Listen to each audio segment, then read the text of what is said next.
Good afternoon slash morning slash evening slash nighttime. It's the internet. This could be any time at all. Welcome. Um, Welcome to Recruiting EQ, episode 64. This is our relatively new thing we're trying. It's the fourth ever Success and Wellness panel, which happens the second Wednesday of every month. Titled this time Impact and Other Mysteries. Probably lots of mysteries we could get to. Thanks for joining us. If you're joining us live, thanks to you guys for being here as panelists. Might I add, relatively last minute at that.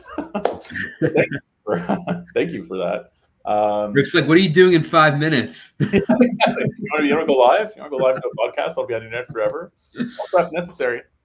You got 5 minutes warning? Wow. Yeah.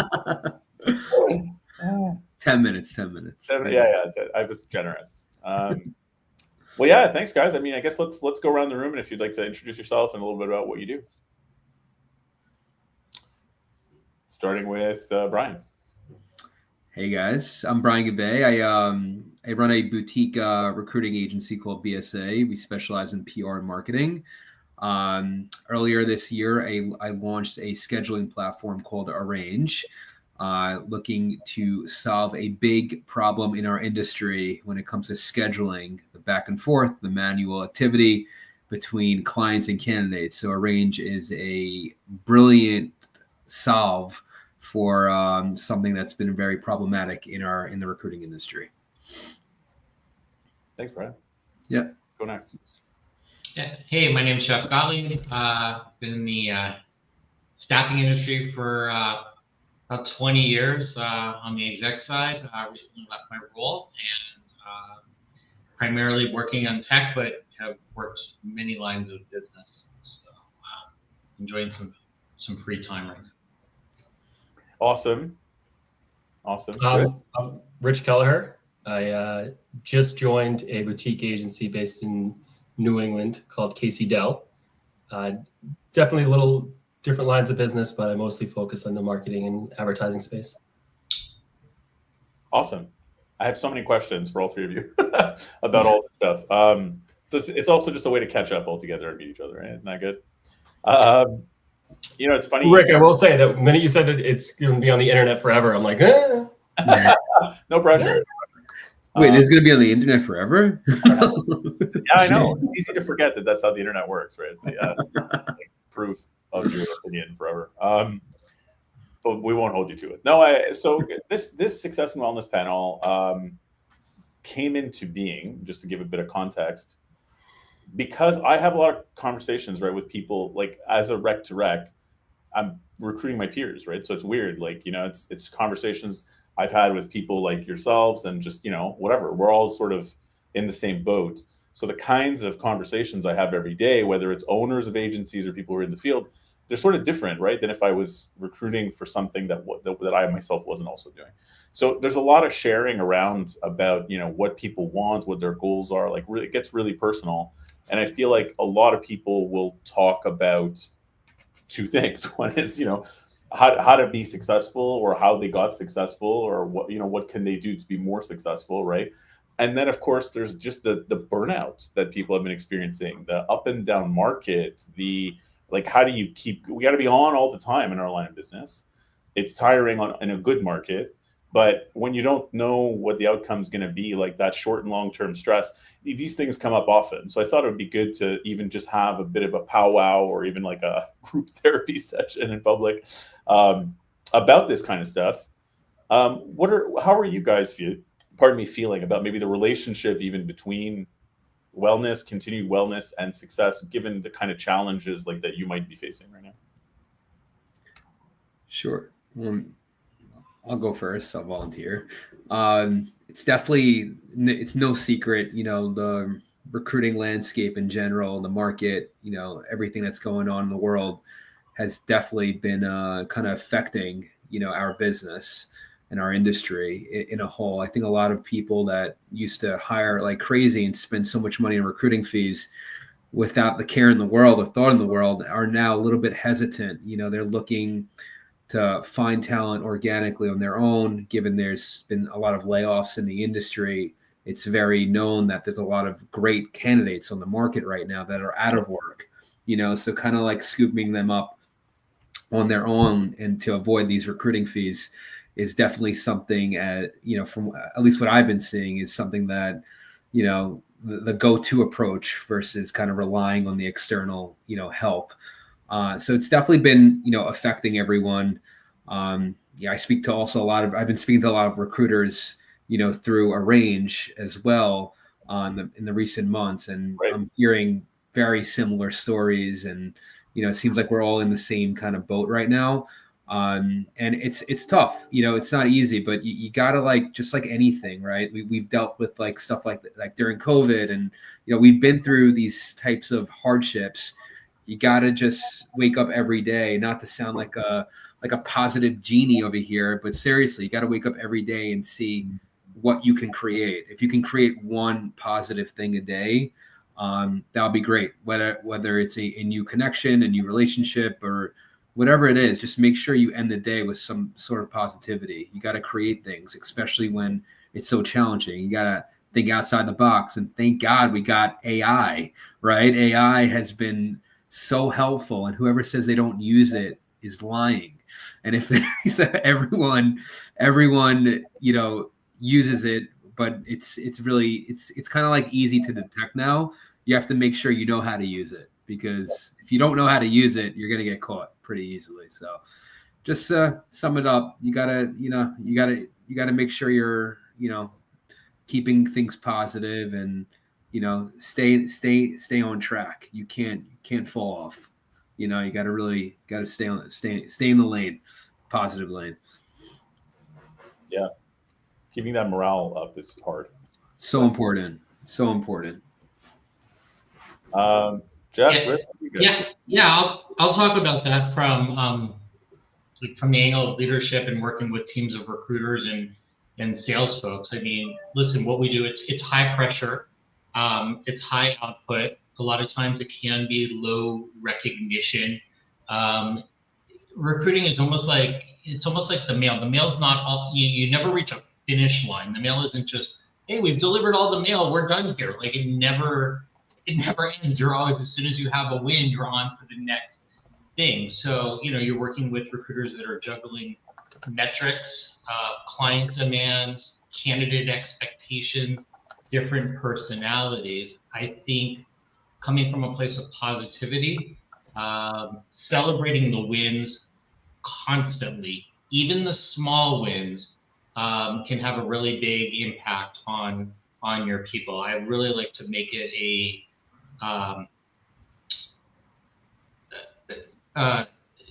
consistently thanking my people for a great day's work. Thank you for all you did today. Really appreciate that. And then never losing that human element. I think that when recruiters can have that empathy for folks that are, recruiters are stressed out and they're working right now. How about the folks that aren't working or have been out of work for 6 months and have a mortgage to pay? Yeah. And it's hard having the pressure here, but then not recognizing the pressure of the person that you're working with. And so having that empathy and putting yourself in a place of trying to help, and I think like Brian said, just do one good thing, change a life, can put somebody in a much better mood, in a much better mental space, so to speak. So really just, again, I think I just go back to just celebrate the wins, just celebrate, even if they're small, celebrate them and let your people know that, great job. Thank you very much for all you're doing today. Yeah, fair. Rich, how are you feeling out there? Well, I'll speak to it from I started in July of 2020, right during COVID. So, you always hear, future forward, 90 days ahead, you never know. And I think the different iterations of the market, being more on the junior side in the industry, you don't appreciate how good things were, and you don't necessarily appreciate how yikes things were until you're in the next phase. And I got the notes on what we were kind of thinking about on the burnout side, and I was like, yeah, I mean, Rick, it's almost like you read my mind. But, I think it's the grind of staying positive and each day being like, well, something's going to happen. And if it doesn't, if you don't have that attitude and you stay in neutral, then nothing's going to happen. So nothing positive happens, but nothing negative happens. And you kind of can get a little stuck there. But yeah, I think to everyone's kind of points too, some things that whenever I need a boost, I have a couple of core clients or contacts or just candidates where I'll call and joke and be like, hey, I feel terrible at my job right now, and I wanted to call and like, oh no, you're not. And I'm like, well, I needed that. And I just needed the tell me how things are going on your end, and just kind of like I play golf too, and think about that one shot that you hit. That was great. So, why can't I just do this now? I did it then, and it's kind of been something I've looked to. But yeah, it's a unique market, and I miss 2022. I'll tell you that. True. I feel like there's a few things that come to mind on that front, and thanks for bringing that up, actually, Rich, because I think that actually since COVID is really when, I mean, from my perspective anyway, things have gotten complicated in ways that we couldn't even predict at the time, right? Like COVID itself, we had lockdowns, nobody was doing anything for a few months. Then there was a big upswing, 21 and 22, where it was like, you couldn't throw a paper plane without picking up 6 jobs. And then people were like, can they fog up a mirror? They're hired, like it was crazy. But then 23 and 24 have been weird for different reasons. 25 now, different reasons. So it almost feels a little bit like chaos and unpredictability is the new normal since then. There hasn't really been a kind of a proper normality where there's a balance and things are either, good and bad at the same time. It seems like, wow, this is amazingly awesome. And, obviously a lot of us were looking around going like, well, this isn't sustainable. What's the fallout going to be like from this? And then now the fallout happens, and then more fallout happens, and then other complications arise to add to the before fallout. So it just keeps getting more complicated since COVID. Are you guys seeing that people are getting more fed up with that kind of like, is there a way to adjust, or is this something that people aren't even really talking about in your spheres respectively? I'll take that. I think some of the complications that I've seen recently are folks making life decisions and then companies changing to return to office. Right, that's a big one. Right. So yeah, I'm going to take the family. I'm going to go to Boise because I was told I can do this, and now you're telling me I have to move back to Los Angeles. I've sold my house. I am paying nothing out here to live. Yeah. Now I have to make a decision, and the market's thin. So if they don't make a decision, they could be out of work, and then who knows what's going to happen. Not knowing what we don't know, I think that's a big complication. I think that the number one thing that I hear from the candidate side is that they just don't want to feel like a number. They're submitting resumes to an ATS. They don't hear back. How could I have not even gotten a call for this role? It seems like I literally have checked 10 out of 10 boxes. I like to take that a step further and coach candidates, whether they're going through me or not, on how that they can find a little bit more success in their job search, whether that's connecting with the right people on LinkedIn or changing the resume or adding some keywords, whatever it is, so it's not getting scrubbed. I work in IT a lot, and unfortunately, a lot of times that first gatekeeper isn't very technical. So they may see a keyword that really means something else, but they're not sure that it connects. And so they automatically dismiss that candidate.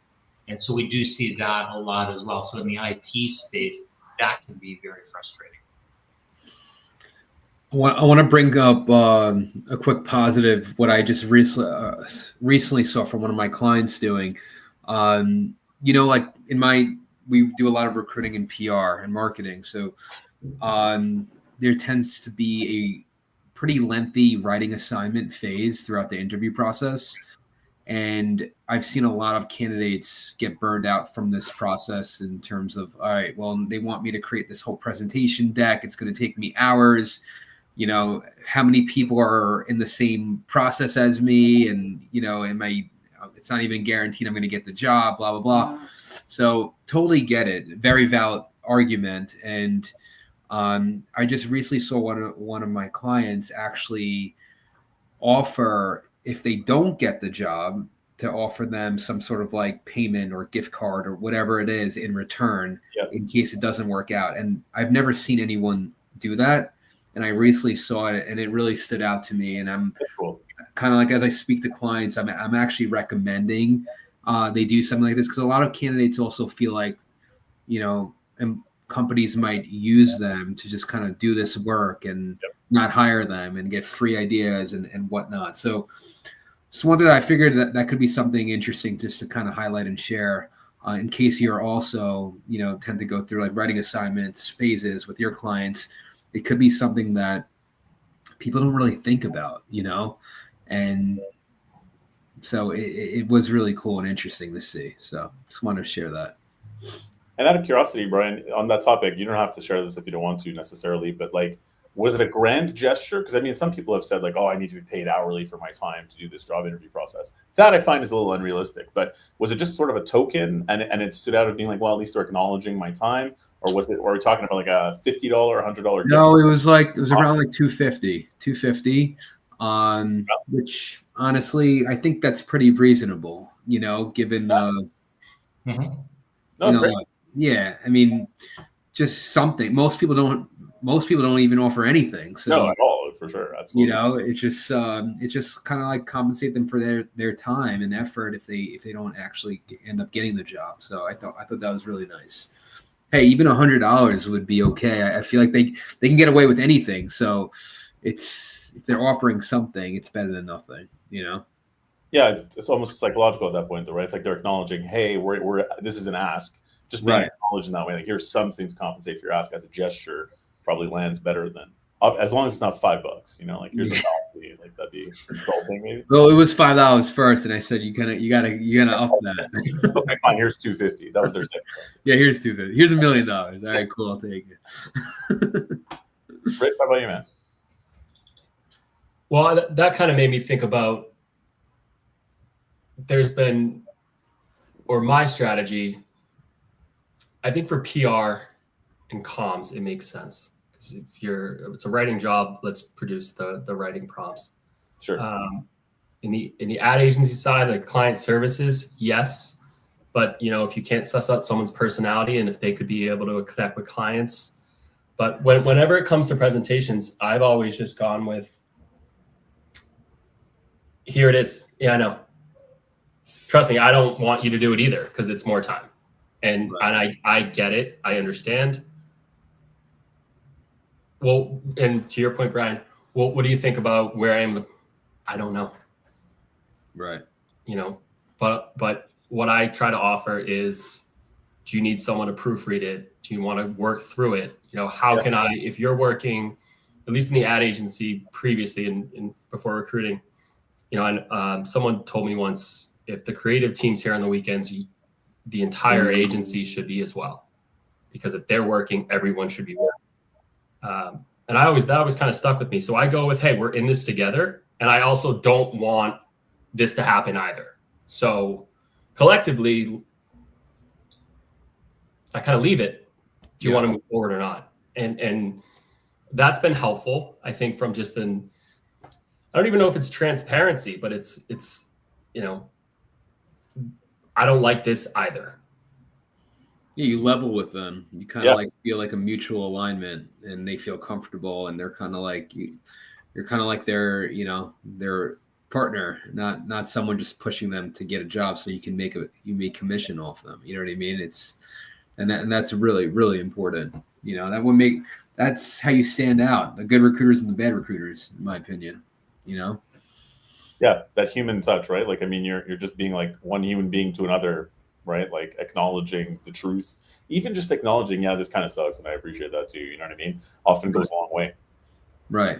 And I feel like Rick, fact that you round up people and like we can talk about these things is so great, because Rich, what you said, like bring me back to 2022. I feel like we can all relate. So doing that like wellness like check-in, like sometimes I feel like people can say, well, what am I doing wrong? Am I a bad recruiter? Like I keep hitting this wall, Like what's going to be? Should I leave the industry? Should I do something else?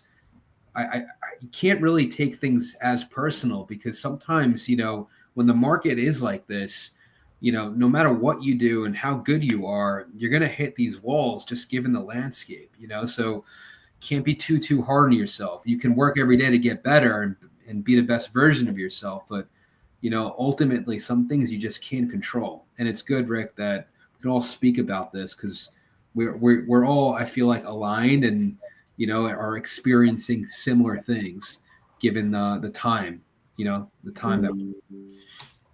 Yeah, Well, yeah. Brian, you just, sorry, Rick, Go for it. you just said something, talk about control, right? And control what you can control, because there are things that are so out of our control that you could do all you can do, but it doesn't really matter. You know, I've told people, there's a movie, I think I'm going to date myself a little bit. I think it's in the 90s. It's called Parenthood. It's with Steve Martin. And there's a scene where the grandmother is sitting at the dining room table, and she talks about when she was young, and she used to go on the merry-go-round. And she hated the merry-go-round because the merry-go-round just goes round and round and round. It's boring, right? She loved the roller coaster because the roller coaster is just up and down. And that's what our industry is. Like, if you want the merry-go-round, you probably shouldn't be doing what we do. Because there's going to be incredible highs and there's going to be incredible lows. Good rule of thumb: never have 2 bad days in a row. Yeah. Everybody's entitled to a bad day. We all have them, but just don't have 2 in a row. Yeah, like that.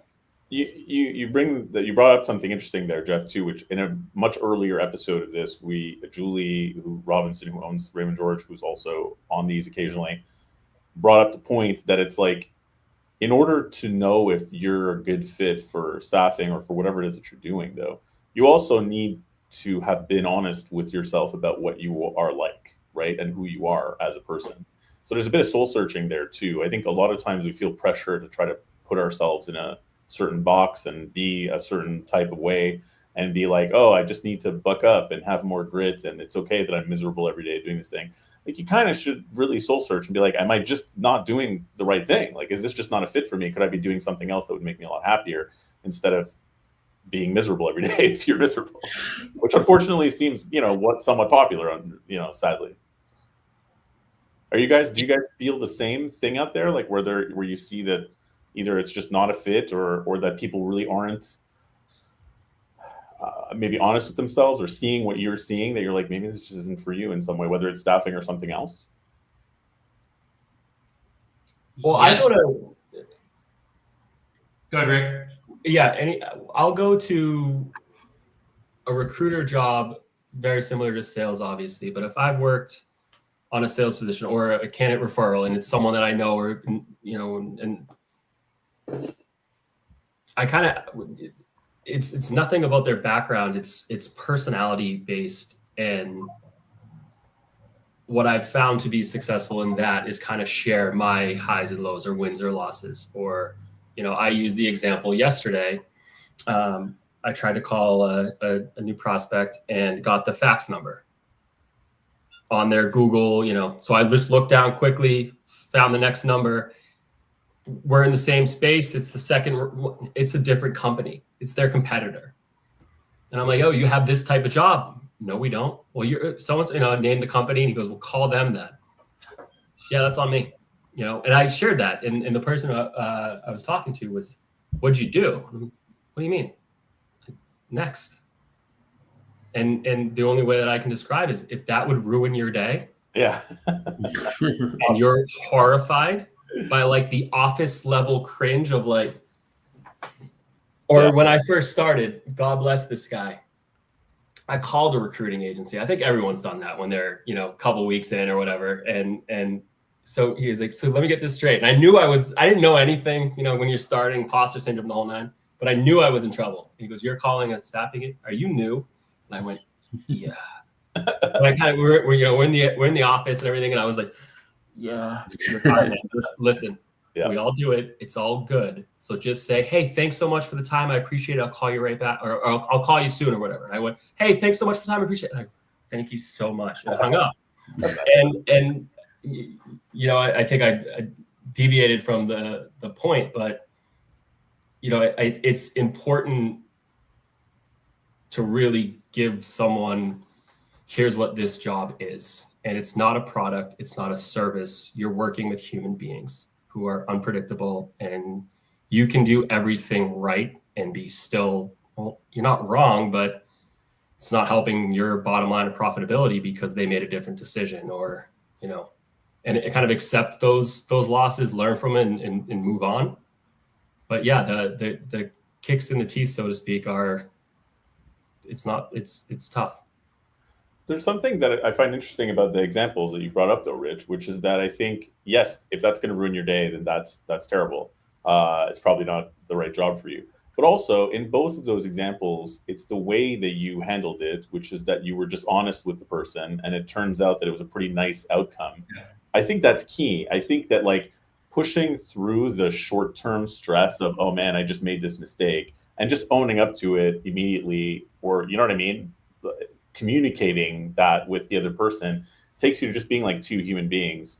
And on the longer term, I think it makes the job way less stressful. Had you said nothing and just quietly seethed about each thing and not had any kind of, or just hung up the phone right away and tried to hide and whatever, I feel like that eats away at people much more than communicating, even taking that little risk of communicating, oh yeah, I totally screwed this up or whatever, and just saying it out loud, you know what I mean? Yeah, I'll ask a question. Do you, either from a recruiting or people-centric sales role, how long in a conversation, Zoom video or phone or in person, that either to drop have you thought about recruiting or sales, or is it immediate? Is it because I can usually say within the first couple of minutes if it's like, oh, this is interesting, especially if it's a recent grad where I'm like, you should go into sales or recruiting, or does that kind of build over time, that kind of judgment? That's a great question. I mean, for me, it's hard because, like, for me personally, I talk to people who are already recruiting, and unfortunately, there's a lot of them that I'm more apt to say I don't think you should be recruiting. But I don't know. How about you guys? Yeah, I've hired people with 20 years of experience, and I've hired people with little or no experience. I've been out having dinner and had incredible service, and actually had a conversation with the server, like, hey, listen, you're very personable, you're outgoing, handle whatever complications or issues may arise really well. Have you ever thought of doing this for a living? In the back of my mind, I'm like, don't talk them into going into recruiting. Whatever you do not get them into this position. But I have had that where it's a personality, it's something that is just the person that's going to walk into the room and not know anybody and just go around and shake hands and interject themselves politely and in a tactful way into conversations. And, which to me is basically the equivalent of like, are you going to pick up the phone and call people? And so I think that there's some of those attributes that you kind of see in somebody where you could sense like, oh, this may be okay for you. I could see you doing this.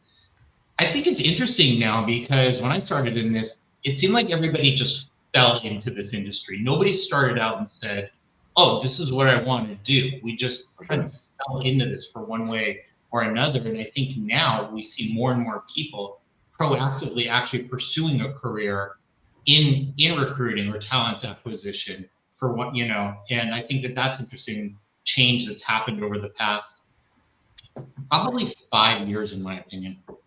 Rick, I got to run. I'm so sorry. No worries. Thank you so much for having me. And Jeff, Rich, great connecting. Have a great day, guys.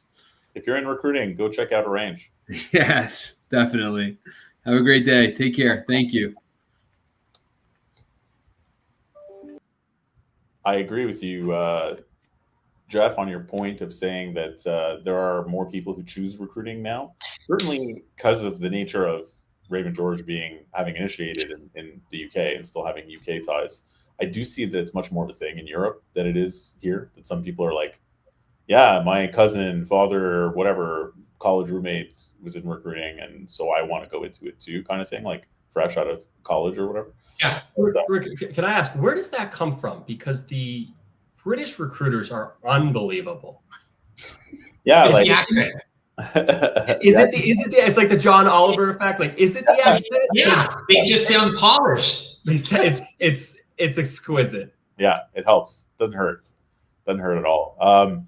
Yeah, I also just think that it's honestly, and this is no shade on Canada or the US, maybe a little shade on Canada for this, but I feel like the level of training and upskilling that you get is really serious in the UK. And I think here there's good onboarding and systems training, but like once you're sort of off and running, the impression I get from most places is just sink or swim, right? And then it's just discretionary raises and bonuses if your manager likes you or whatever. It's not really that structured. So it just kind of, in a lot of places, I mean, if you're lucky and you have a great mentor, great. But otherwise, if you're not lucky, you kind of get lost in the shuffle after a certain level of intro, where they don't really kind of level you up constantly. So I just think that in a year or two, they end up with much better skills in Europe by and large. That's a big thing for me, is just leveling those people up. I feel a lot of times the people that get lost in the mix are sort of those mid-level producers. Like, they're not crushing it, but they're not bad. They're paying for themselves. Everybody's good. They get lost in the mix because they don't need a lot of help, but they're also not getting the, oh, you're the top dog here. And so those are the people that can get leveled up and become your A players.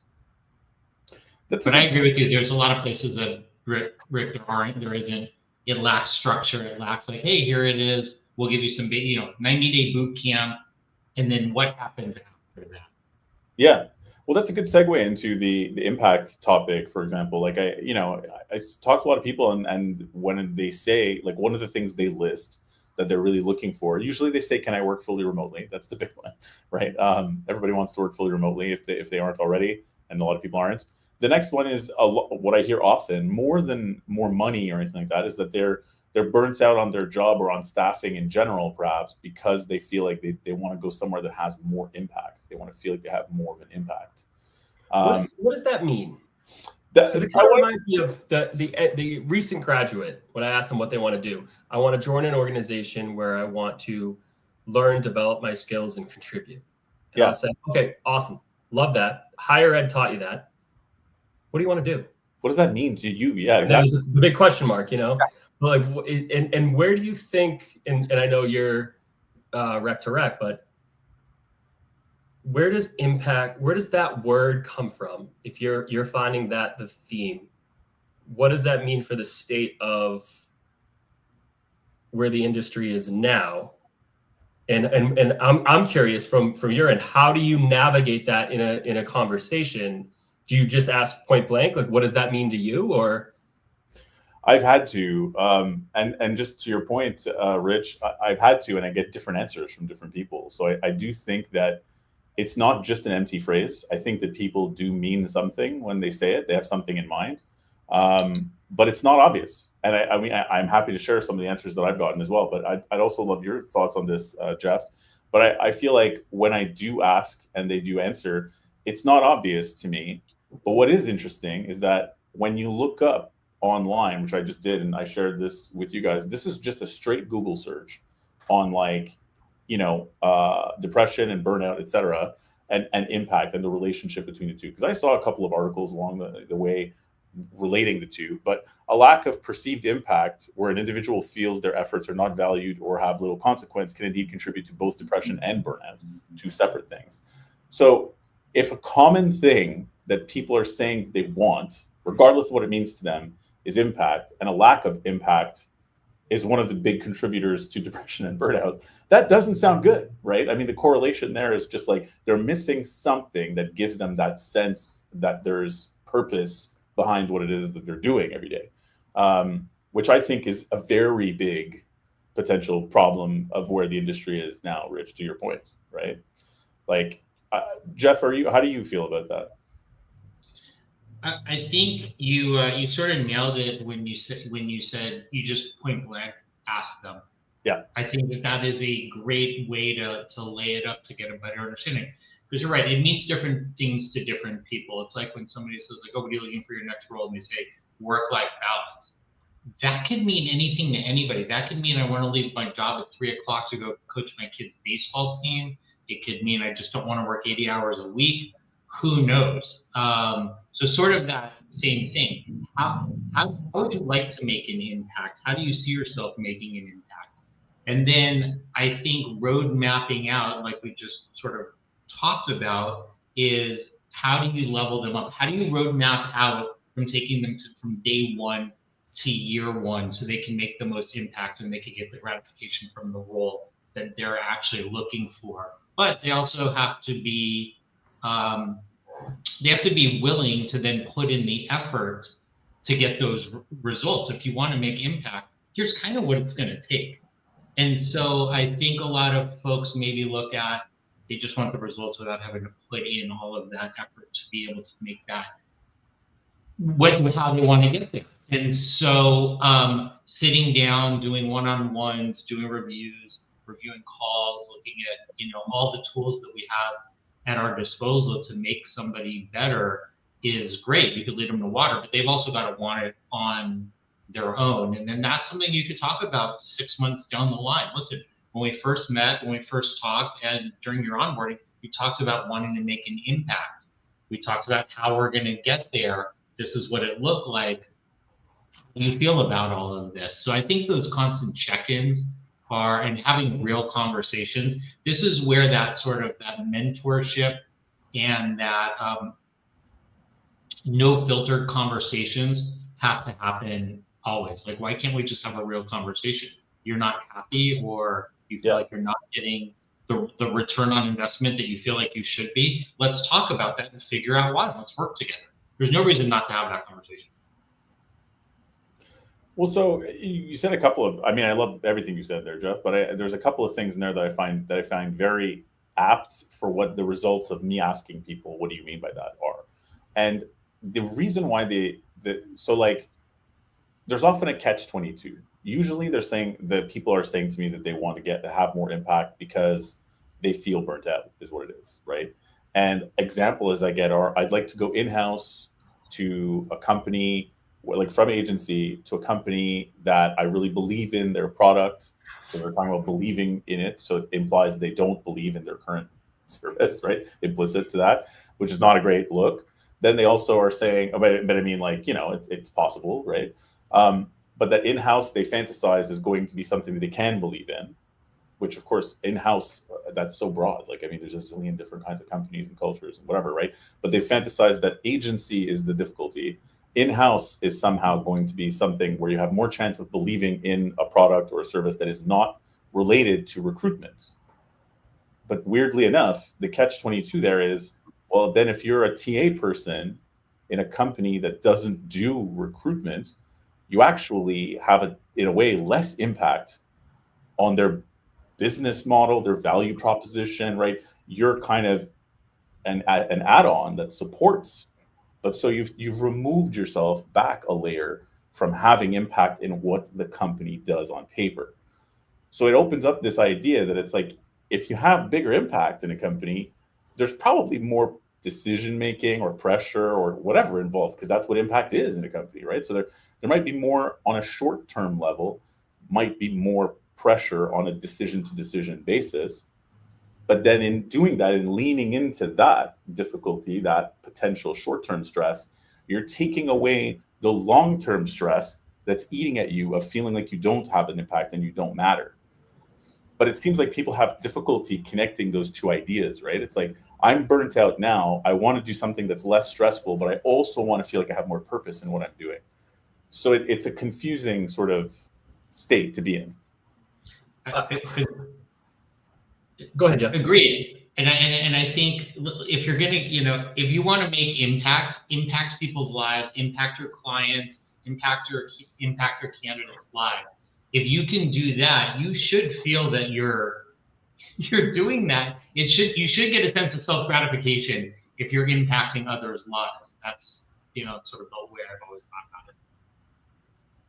Well, what I was going to say is that it's interesting listening, Jeff, from the leadership perspective, while someone's currently there, and then Rick on your side when they're possibly looking external. Yep. So might be a question that's more geared, actually it's to both of you, but I think from the different perspectives. When this conversation gets brought up, and Rick, I think I'll ask this just from the recruiting perspective, trying to get to the why, if they bring up impact, do you ask immediately, kind of like what I said literally 5 minutes ago, or do you pause it, booknote it, or bookmark it, and then let them continue the conversation and get to where that's coming from, connect the dots, and see, internally thinking, you just had a bad week. Yep. Or is it XYZ or this or that? And then I think another long-winded question I've been known to do, or follow up on that, would be, how would you position the conversation about going in-house and the grass might not being greener in your role, without having someone be like, you're just trying to, I know, have you ever gotten like I know the playbook too, and I know what you're trying to do, move, and so how do you navigate that? I'm curious about that. I mean, I can take that one for Jeff. You can go for it if you have go for it. Well, so me personally, I do work on both kinds of roles, less so the in-house ones nowadays. But I have consulting firms which are sort of in between, not just true agencies and stuff. So I usually tell them as it is. I'm like, but to the first half of your question, I do wait. I do ask a couple more questions and just get them to talk it out, because sometimes once they start talking it out, it becomes clear what's really going on.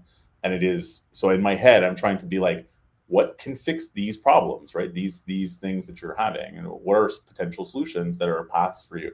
And sometimes it's not really, it's just like, it sounds like your manager is a jerk or having a tough time and is taking it out on you or something. You know what I mean? It's just like you're having a bad week. It's not going to, changing jobs not going to solve it or whatever. So yes, just listening to them and then kind of making my own conclusion as to, what's probably really going on.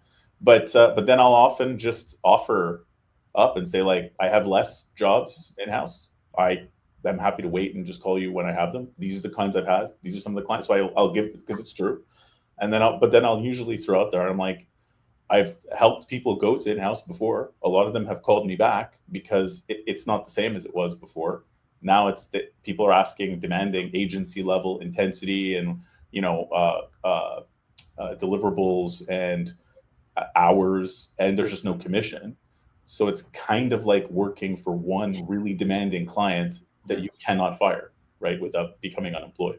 So you've lost some of your agency there because you only have one client and you have to do what they ask you to do. If the role's unfillable, you can't tell the owner it's unfillable. I'm going to go work on something else. He's going to say, no, you work on it or you're fired, right?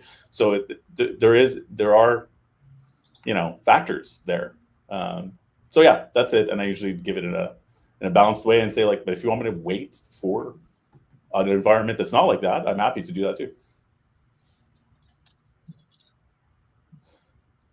Jeff, how do you feel about that line of questioning? I think if somebody brings it up, it really just depends on the flow of conversation. I may just address it right on the spot. I may just wait it out a little bit and sort of see where the flow of the conversation goes, and then circle back to that, towards the end or whatever. But, these meetings should definitely be conversational on, some level.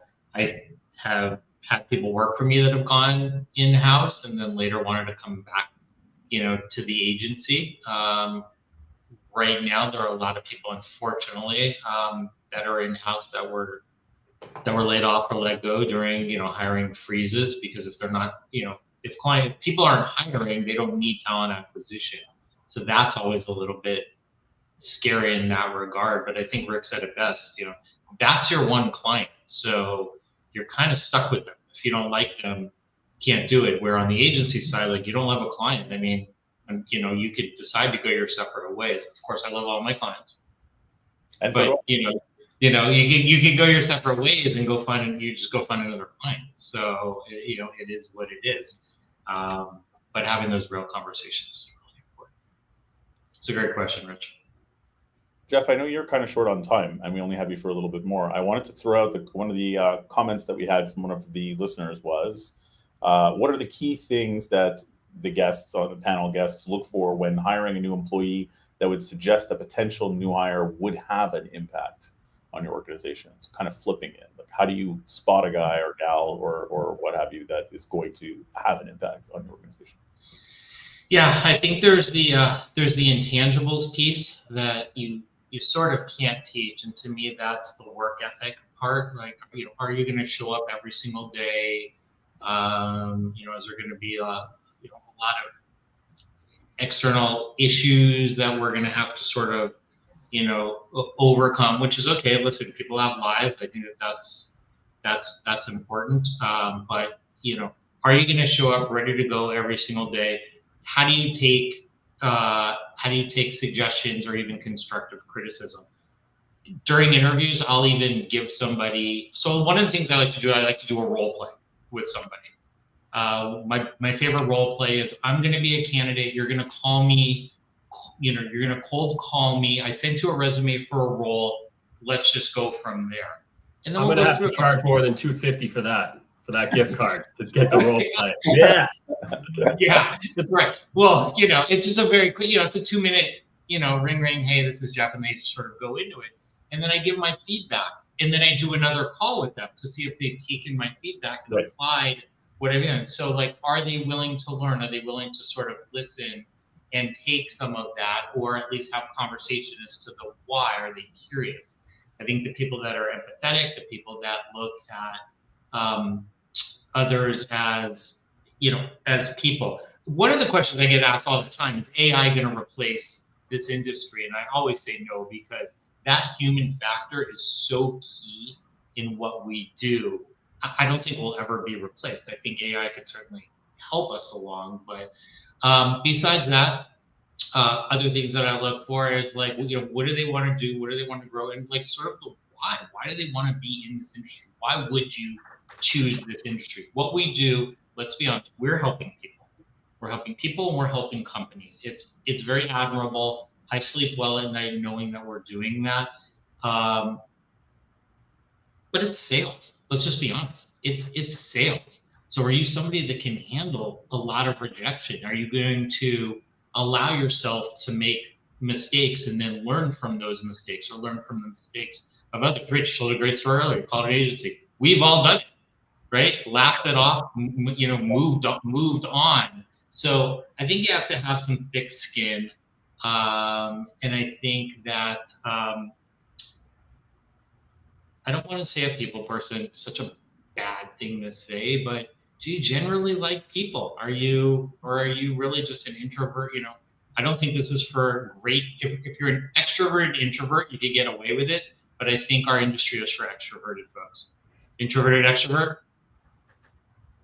Yeah. And it works, right? But it works. If you're an introverted introvert, it probably isn't going to work. Yeah. Yeah, for sure. I think that tracks. Another question that came in, if you have another minute, Jeff, do you need to jump off now, or I'll trap you in questions from the crowd. So where can we make a difference, and more importantly, be part of the solution, not just a cog? And then a nice little slide there of scenes from the show The Office come to mind. But yeah, like, what do you guys think about where can we make a positive difference? Even, let's just say, in recruiting agencies, just keep it simple, like we are in our world. What are good ways that we can make a positive difference and be part of the solutions now in our current market? Well, like, what is that? And again, I don't feel qualified to answer anyone's opinion, or question, but, like, what does that mean? Yeah. What does it mean? And how do you gauge that? Or maybe, where is that question coming from? Like, yesterday, And again, that's why I was kind of laughing when I saw what maybe this was conversation was, because I called a get right candidate. We have a great rapport. We worked together for 3.5 years. And I kind of have a little bit of a mental list of people that I check in with, clients, candidates, and more just like people in the ether that I check in with that make me feel better when I get off the phone. And that was it. It was like 9 o'clock in the morning. It's Boston. It was since March 22nd, every Saturday in Boston has rained, or New England in general. It's been horrible, but it was a gloomy, gross day. And I just, as I said, went from 5 days in to now fully remote. So I'm kind of like Castaway sometimes with Tom Hanks, just walking around being like, well, this is different. And had the get right conversation. And that's how I launched my day. So yeah, I guess like, where does the not being a cog, or like, where's that question coming from? And maybe I know talk to me, not valuing, not celebrating the wins, and not appreciating it. And I think when you don't celebrate the wins or appreciate it, you lose sight of the little wins or the get right conversations that can boost the mood. I think that's a great answer. Jeff, do you have an answer for this commenter? Agreed. Yeah, I think you have to look externally. If you're looking externally, I think you're going to feel more of a sense of self-gratification internally, right? They say like if you're not working right now or you're looking for a job, go volunteer somewhere, and you're going to feel you're going to feel great. And that will just sort of start the process, and maybe something will land or whatever the case may be. Like right now, like I'm I've taken some time off. I'm still getting reached out to by a lot of candidates, and I'm taking calls and I'm helping those candidates, even though there is literally nothing in it for me. I just want to help people, and if I can help somebody get over the line. I mean, I prepped a candidate for an interview that had nothing to do with me last week. Not my client. I'm not not my candidate. It's just somebody that I've got a relationship with, and I spoke with him, and he said, I'm doing this interview or whatever. And I said, do you want help for that interview? And he said, sure. And I said, let me help you. Let's do a prep call for that interview. Did a prep call. So to me, that's making an impact on somebody else's life and helping them hopefully get the job that they've been, trying to get. What does it do for me? Nothing except self-gratification from helping another person. That's it. But to me, that's very fulfilling. So not feeling like a cog, I also think that, and I'll talk about that, I think the size of the company at times matters. For sure. I think if you're just going to be thrown into a chair and said, here's your KPIs, see you on Friday, we'll review your KPIs. To me, that's not what this industry should be.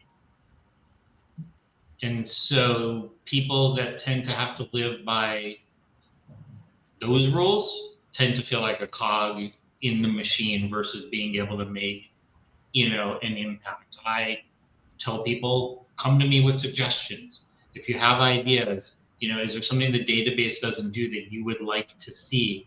Please let me, don't be afraid to let us know that will changes be made. I can't guarantee that, but I can't guarantee that they won't be, because, a lot of the folks that are, using the database on a daily basis have better ideas than I do, who may not be in the database on it, working on that granular level that they are. So I think feeling like they have, and this isn't like a false sense of like, oh, you have some say. No, I want to hear your ideas. Let's talk about some of those things. And if it doesn't work out, I could at least tell you why. Yeah, we actually tried that 6 months ago. Here's what we saw, and it didn't work out because of this. Right. Oh, okay, cool, that makes sense. And now they're having conversations with somebody, and I think that opens up to more of a, we're in this together, we're part of a team, be a part of the culture, but don't be a part of the cult, is a big thing to me, because that could get scary. So I hope that answered the question for personally. I think that's a great answer. And you know what? Even just to summarize a couple of the things that you guys have said, and Jeff, you said about the AI thing too, right? If you're in a chair where you are a cog in the machine, you're asked to be a cog in the machine, those kinds of recruiting jobs are probably going to get replaced by AI because you can see wins off and whatever. But that's not what the whole industry has to offer. So yeah, those desks will probably disappear. And I would say that that's a good veneer. It's a good gauge. If all you're being asked to do is quantity, that's being a cog in the machine, right? If you're not, I think being curious and creative and quote unquote attractive relationally, like as in your people want to talk to you, and because you have empathy and you're a human being and you're being yourself and so on. I think those things will go up in value because much like the calculator taking away long division from us, I think AI will take away the grunt work volume from us. But then that means there'll be nuance around, like, this person for some reason talks to two people and then both of those people are great, gets the attention of both those people. We won't need to really focus on, because everybody will be able to do infinite quantity, right? Soon. Infinite volume is at our fingertips like within a year. But it's what happens? How are you going to sift through that infinite number of potential candidates that you've been able to reach out to with 8 sequence steps or whatever, right? And I think it's honing those people skills. It's going to be gold. It already is, just we don't realize it, but it's going to be gold, I think. This is my exit stage left, but Jeff, Rick, I appreciate it. Thanks, Rich. Great to have you. Rich, pleasure. Likewise. Thanks so much. Thanks. Take care. Bye. And Jeff, you're and then there were two. And then there were two. Yeah, I think increasingly, because nobody has any time to do anything, guests are on for half an hour or so at a time. Best game of Survivor yet. Yeah, exactly. Yeah, I feel like we had an Community idol.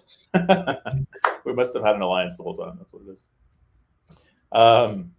Yeah, I mean, the AI question, comes up a lot, even in this podcast, largely because I'm interested in it too. Because I also feel like I recently listened to a podcast from two university professors, American podcast, from two university professors called Y Theory, which I listen to occasionally. They were talking about AI, and they brought up that there's two kind of schools of thought. There's the Blade Runner school and the Terminator 2 school. The Blade Runner school is more that, there's going to be AI, it's going to exist. People will also still be doing stuff. It'll be divisive. Some people think it'll be great. Other people think it'll be inhuman and an abomination. But it's always going to be a debate, and it's not going to totally change things massively. The Terminator 2 scale, whether or not you think it's the end of the world, the idea there is it's going to completely change things. Humans will be obsolete, or whatever. The sort of alarmist view. I think I'm more likely the Blade Runner school, right? That it's not going to be like, okay, that's it. It's over. It's all over. Yeah. In our industry, I go Blade Runner as well. Great movie. Great. I mean, Rutger Hauer, final scene, the rain. Yeah. It's magic. But like I work in IT, and I have, and how close are we getting to AI being able to just write code cleanly for exactly what they need and then replacing developers? I don't think we're that far off from that. I got to be honest. No, I remember even in 23, I think it was or no, it must have been 24. I was sharing around an article of I forget which company, which AI company it wasn't OpenAI, but they had created a developer, like a fully unassisted AI bot to develop code. They named him Devin, I guess, because he was a dev, very inventive. Good. Yeah. But for all the testing they had done prior to this, the most effective use was a human and an assisted AI was like X number of, productivity or whatever. Devin alone was randomly 5 times more efficient writing code, errorless code, than the best human AI bot combo. So yes, I think some jobs, but writing code is a job. Then what we're seeing, and this is no shade on anybody, but what we're seeing is that it's not using essential human-only skills then, if it can be replaced by machine learning. So that's a revelation maybe that perhaps we didn't think of before. But so all jobs that don't require what is essentially human are likely to get threatened or replaced in the next, let's say, 10 years or less. And that's possible, but the way that I always look at that is, but then that's actually going to create other jobs. Yeah. For So sure. you need people that are going to be proficient in that AI space to be able to work on that, you know? So I think we're just going to evolve a little bit, but I hope we don't go full Terminator. No, I mean, yeah, as much as I love Terminator 2, I think it's a criminally underrated film. I think it's incredible. I don't know if you've rewatched it recently, Jeff. I know we're probably going to end this in a sec, but my read on Terminator 2 is that John Connor is the person who saves humanity from the robot uprising, because in this timeline, the difference between the Schwarzenegger version of the Terminator or whatever else is that he can learn this time. And he hangs out with a child who teaches him to not be violent. So I think that the actual message is it's humanity training the AI, as it were, properly to empathy, toward empathy and humanity is the message, I think. That's deep, Rick. Yeah, that's my read on the film. That's my. I like it. There you go. Well, thanks, Jeff. I really appreciate you being on. Any last thoughts you'd like to offer on this topic of impact and wellness and all this? Pay attention to your people's mental wellness. If somebody needs to take, you know, a sick day and they're not physically sick, but they're mentally sick or just need to recharge the battery, let them do it. That's okay. Love it. Fully agree. Thanks, Jeff. And thanks to everybody who's listening. Thank you for comments, everyone. And if you missed this or you're just catching the end of it or whatever, you can listen to this after the fact, wherever you get your podcasts. In fact, if you go to some podcast type place and you do not see this, DM me and I will make sure it gets there. Thanks all. Have a great Wednesday.